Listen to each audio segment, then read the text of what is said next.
Se não liberar o Bolsonaro, acabou o Brasil. Vai acabar o Brasil, tem que libertar o nosso líder. Tá ligado? O salve tá dado.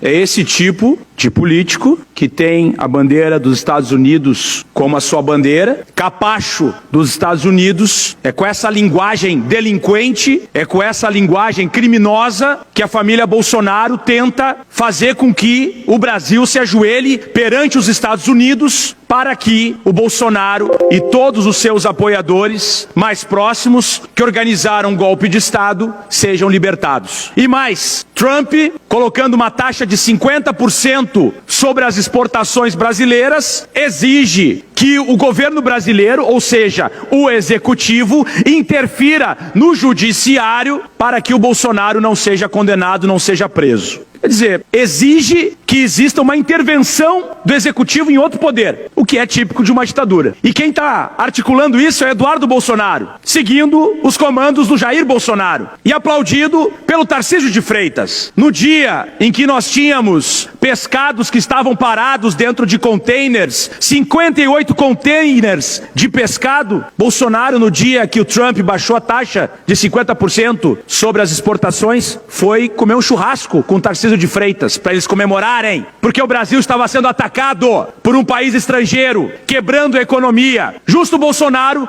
que dizia que nós tínhamos que doar a vida para salvar a economia durante a epidemia. Ou alguém se esqueceu disso? Que o Bolsonaro dizia que nós precisávamos doar as vidas para salvar a economia. E agora ele quer destruir a economia para salvar a vida dele, para se libertar da cadeia, justamente no dia agora em que ele vai ser em breve condenado, mas no dia em que o Ministério Público Federal indicou e opinou pela sua condenação por 5 crimes que chegam a 40 anos de cadeia. Organização criminosa armada, tentativa de abolição violenta do Estado Democrático de Direito de forma violenta, tentativa de golpe de Estado, dano qualificado, deterioração do patrimônio público e, na soma das penas, 40 anos de um criminoso. Enquanto isso, o Laranjão, o nosso Doritos, se volta contra o Brasil, trata o Brasil como uma república de bananas e os nossos patriotas estão aplaudindo. Não era Brasil acima de tudo? Como assim Brasil acima de tudo? Nós teríamos obrigação de estarmos 100% mobilizados contra uma agressão estrangeira de alguém que quer quebrar nossa economia, acabar com os nossos empregos. E pasmem, aqui no Rio Grande do Sul, 90% praticamente das exportações para os Estados Unidos são de armas de fogo. Bolsonaro está quebrando a indústria que o elegeu e que sempre foi suporte. O restante da economia do Rio Grande do Sul que faz exportação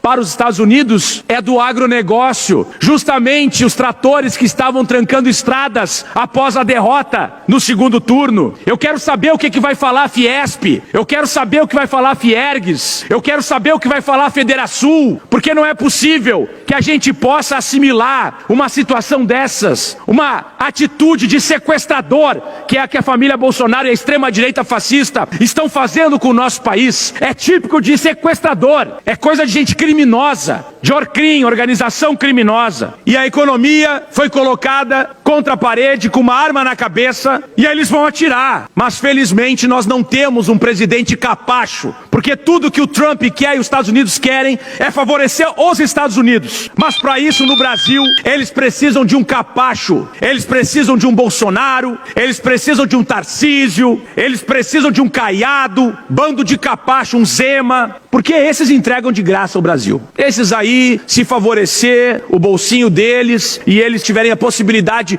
de visitar a Disney de vez em quando, tá tudo certo. Agora que se dane o brasileiro. Se o brasileiro ficar desempregado, se a economia quebrar, se a indústria quebrar, eles chegaram ao absurdo de pedir para as indústrias irem para os Estados Unidos, tirando emprego de brasileiros para agradar o Trump. Isso é ser muito vira-lata, é ser muito canalha, muito capacho de gringo. Mas felizmente nesse momento nós sabemos quem são os verdadeiros patriotas, que somos nós que defendemos o Brasil, defendemos a presidência do presidente Lula e não baixamos a cabeça para fascistas. Muito obrigado.